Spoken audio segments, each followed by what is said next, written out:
بالله من الشيطان الرجيم بسم الله الرحمن الرحيم الحمد لله رب العالمين والصلاة والسلام على سيدنا محمد وآله الطاهرين. Continuing on with what we were speaking about in regards to how important it is for us to study logic. In the previous session, we finished off with saying that there has been some opposition towards logic and also logicians. Of course, we know that there are different trends within the tradition of Islam and different sects, different ideologies, different viewpoints. Obviously, each one has their own reason, their own justification, their own understanding of how human beings should function as far as religion and thought is concerned. But I just wanted to share again a few points in regards to people who, some scholars who have opposed to logic. Now, the reason why this is important for us to look into is because if we are focusing on why we should study logic and what is the necessity of the research of logic and why we need to revive ilm al-mantiq in our communities. Once upon a time, logic was thriving like many other ulum that we have in our Islamic world. You know, focusing here on al-ulum al-aqliya or rational sciences. And we did mention that ilm al-mantiq has been called al-ulum, the mother of sciences. And the reason being is because it is used in most, if not all, other religious sciences and rational sciences as well. Nowadays, we understand clearly the origins of certain principles that are used in ilm al-usul, for example, usul al-fiqh, you know. And even when it comes to going on further than that, entering into the realm of philosophy, knowing that, you know, you can't even skip into those kind of areas unless you have a good mastering over ilm al-mantiq.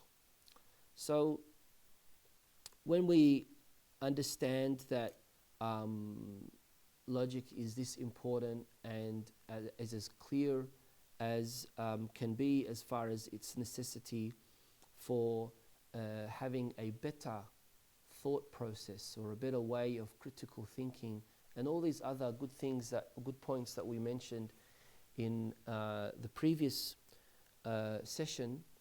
Why is it that there has been a sense of hostility towards ilm al-mantiq, so much so that there's the famous saying, man tamantaqa tazandaqa, whoever uses logic, whoever studies logic, whoever delves into logic has become heretical, has become a non-Muslim, has become a infidel, has become a disbeliever. The reason why I'm using all of these different words is for that single term zindiq or zandaqa is because the word zindiq has gone through different stages throughout the time of Islamic tradition. Whatever the case may be, it's used, zandaqa is not used in the positive sense, whatever it may be. And therefore, this was said, this sentence was said in a very negative, harsh tone of condemnation towards those who use logic. Man tamantaqa tazandaqa. Now we can find ways of justifying this term, and you know, Ibn Taymiyyah was among the first who echoed this statement. But it wasn't him that had used it in the beginning. It was someone by the name of Ibn Salah Ibn Salah al-Shahrazuri, where, of course, he was in one of the Imams of Hadith, in Ilm al-Hadith. And he also has another statement, Ibn Salah al-Shahrazuri, which I'm going to be mentioning in the next episode as well. But when he describes Ilm al-Mantiq as among ulum al-kuffar, or and when he says man tamantaqa tazandaqa, whoever studies logic or uses logic, they become an atheist or something like that. We can understand, a non-Muslim, we can understand that this means that there was a build-up against logic. Again, as far as justifying is concerned, maybe it meant that you are not able to use logic in religious precepts. We even have a hadith that says, Dinullah la yuqasu bil uqul, that religion of God cannot be analyzed or cannot be looked into through intellectual reasoning. And of course, these are also kind of like, statements that have two sides as well. They can be interpreted in two different ways. Or those who said that, ilm al-mantiq is ilm al-kuffar, the one of the sciences introduced by the disbelievers in order to infiltrate into the Muslim Ummah. Talking about the origins of ilm al-mantiq, we know that the founder of this ilm, this science, as far as it being a systemized kind of ilm, was Aristotle. And the books that were introduced into the Muslim Ummah in the early years of the Muslim Ummah were all translated from these different languages and brought into the Islamic tradition. So these are all seen as foreign to the Muslim world, and of course, this is that same kind of mentality that you can see among those who said, Kafana kitabullah, suffice us be with the book of Allah. We don't need anything else to further expand in our understanding or in our knowledge. Everything that we have is from the Quran. Everything we have is from Ahlul Bayt. I want to be mentioning a little bit more about that in its due time in this session. But, when we look at this, we understand that, yes, okay, it does make sense if someone opposes certain theories in logic. It's okay if someone disagrees with certain definitions that have been given in logic. It's understandable if someone wants to challenge some of the principles in logic and have their own kind of definition, or say this is wrong and instead of that it should be this. Like any other kind of ilm that's out there. No one says that logic was what it was in formal Aristotelian logic and it needs to stay that in that same classical way and nothing needs to be added to it, or absolutely not. We can see that each of our scholars throughout the history of Islam, since logic was as a science, as a ilm was introduced, it's developed, it's been challenged, there have been different theories presented, different principles added, laws taken, laws placed, and all of these other things that we could see happening in logic, like it happened in philosophy, like it happened in other ulum as well. But to completely dismiss it, is something, that really, really needs to be looked into, as far as how is it possible for someone to dismiss logic as a whole. Now, when you come across someone like Ibn Taymiyyah, who writes a book called Al-Rad ala al-Mantiqiyin, Al-Rad ala al-Mantiqiyin, in refuting the logicians, you can see that the whole book is based on many fundamental precepts in logic. So you are using logic to refute logic, and even when you do really pinpoint these criticisms against ilm al-mantiq, you can also, be able to clearly see where logic is used. Now, this wasn't only an issue in the Islamic world, it was also an issue in the Christian world.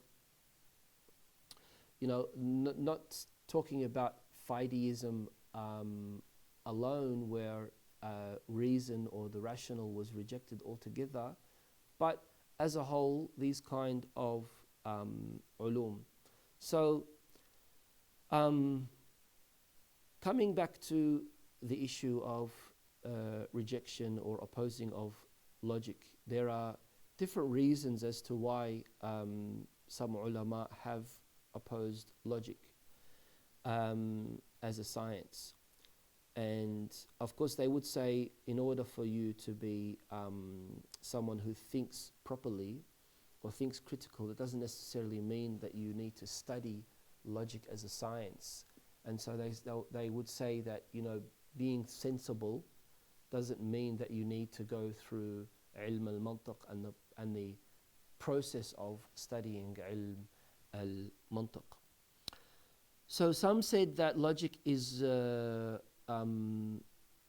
okay, but there's no benefit to logic, because it's not going to get you nowhere. It's just a bunch of jargon terms that have been used, and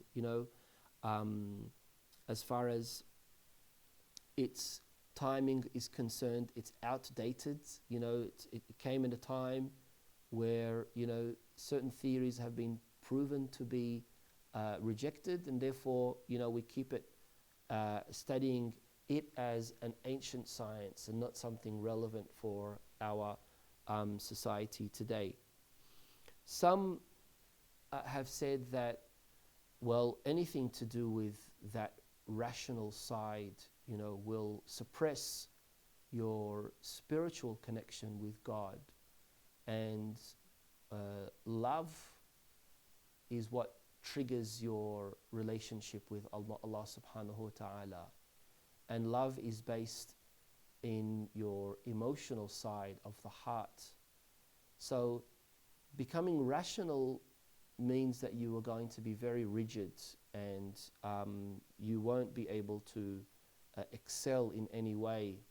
And that's where Sufis and some Sufis and some Urafa rejected aql and ta'aqul, and that kind of aql kind of reasoning and logic and these kind of things. Like one example would be Abu Sa'id Abu al-Khair. And another reason, theologians who rejected logic, and a wonderful example for this is Ibn Taymiyyah, and he was very aggressive in attacking philosophy.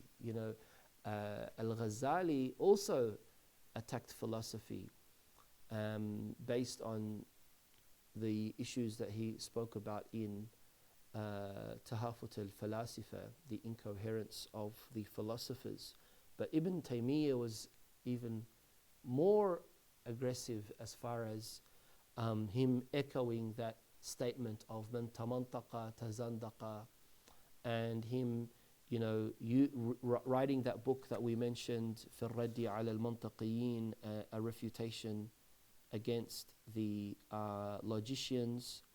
And he also made it very, very clear how much he hates Aristotle and these other philosophers and logicians.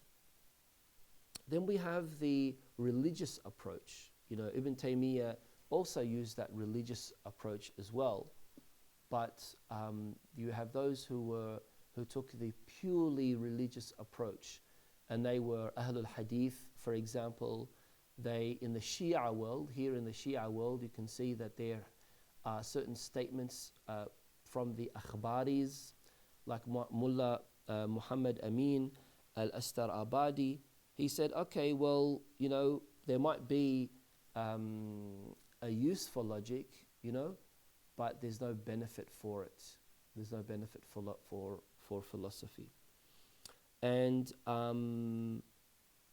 we have to mention as well, along with some of the akhbaris, also the tafkikis. And tafkikism is also a trend in the Islamic Shia world, which kind of is similar to the Fideists, who, rejected anything kind of, if you could say, rational, who thought everything was faith-based, who, similar to that slogan, Kafana Kitab Allah, suffice us be the Book of Allah, they said, anything that we adopt must come from two sources and two sources only, the Quran and the Sunnah of Ahlul Bayt alayhim as-salam. Anything else, any other way we go, it will lead us to deviation. And therefore these kind of sciences are kufriyat sciences, philosophy and logic and irfan and Sufism and all these other rational sciences. None of them have been approved of by Ahlul Bayt alayhim as-salam, and therefore we need to reject them altogether. This is what they say, where is it that in any hadith, that says, that encourages logic or praises a logician, for example, in order for you to be so adamant about wanting to study ilm al-mantiq. Now, of course, I do recommend the dear viewers that are watching this to read about these different trends. I mentioned those who say that, this as a science, as ilm al-mantiq, it's not wrong, but there's no benefit to it. Some of the Sufi / some of the Urafa who said that, this will be a hindrance in your progress towards Allah subhanahu wa ta'ala, and therefore they rejected it. And then you have those who were some of the theologians or religious scholars who were very aggressive towards logic and logicians like Ibn Taymiyyah. And of course then you had the Ahlul Hadith, and in the Shia world you had some of the Akhbaris and all of actually the Tafkiki ulama. So read about them, especially the Akhbaris and the Tafkikis, and the specific views that they had towards these kind of ulum. Very, very important. You come to understand that really there still is that kind of negative sentiment towards these ulum. And I'm very sure, someone's going to say, yeah, why are you doing all of this, and why are you focusing on all of this? Why don't you go and speak about importance of hadith, or speak about importance of Quran? Why are you wanting to revive a kufri ilm and all these other things? So it's good at least for a person to be able to understand these things, and ultimately, you will be able to develop your own kind of view. I think the fundamental question here that we really, really need to ask is, does Islam oppose any specific kind of ilm? In principle, is there a united kind of view that we can use where it says that Islam is against science in general, and it's against this kind of ilm in specific. Of course, when we're using the word science, we're not talking about biology and empirical science. That usually the word that's usually mentioned in today's society. Here, when I do say the science of logic, I'm just translating the literal meaning of ilm. So, ilm al-mantiq, the science of logic. But in fundamental question here is, does Islam oppose science in today's understanding of science? Or in any other kind of broader understanding, is Islam against certain ulum, certain ilm? Can we say that Islam is against this kind of ilm? And of course, I would say that the Muslim Ummah has been influenced in the negative way by trying to separate between religion and science. And this is, of course, something that was thriving in the European society or in the Christian world, where they didn't see any compatibility between religion and science. Whereas you can see that Islam at the time where Europe was in its dark age, Islam was in its, the Muslim Ummah was in its golden age. We can't say the same thing about the Muslim Ummah today. Yes, I understand that, but that being said, look at the heritage that we have as Muslims. Another important point is, it wasn't only Greek sciences being introduced to Islam in the early years of whoever it may be, the Abbasi Khalifa, from Harun al-Rashid to Bayt al-Hikmah, and that was from ancient Greece society, it was from ancient Persia, it was from the Sanskrit, it was from different regions around the world of that time. And in my opinion, I would say that if you were to look into all of this, you would agree with me that there is no inherent conflict between Islam and science. And even though you have these opposers, you also have these kind of opposers in the Western world. You got Francis Bacon, who had issues with these kind of ulum. You had Bertrand Russell,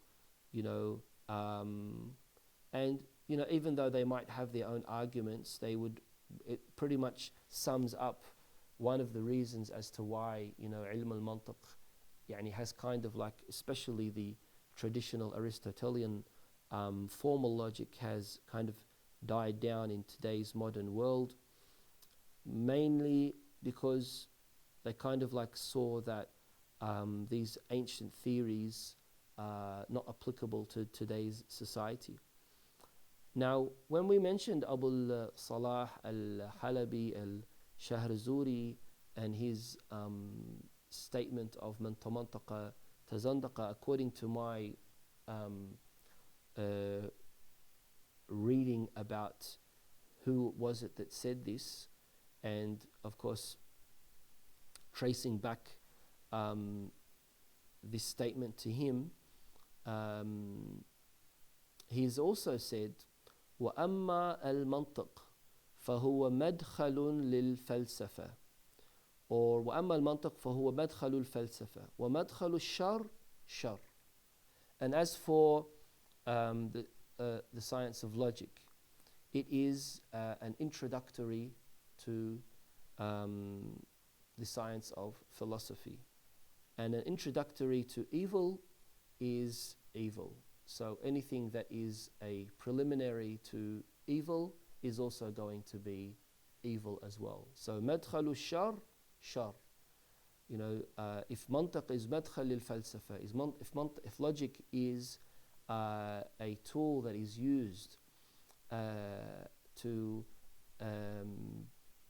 enter into philosophy, if philosophy is evil, then logic is also going to be evil. So this was the kind of like analogy that was used.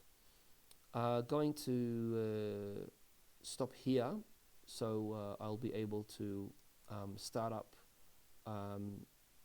in our next episode. But I haven't finished what I need to say about those who opposed philosophy. So just a few more points that I would like to share with my dear brothers and sisters in our next session. Walhamdulillahi Rabbil Alameen. Wassalatu wassalamu ala Sayyidina Muhammad wa alihi tahirin.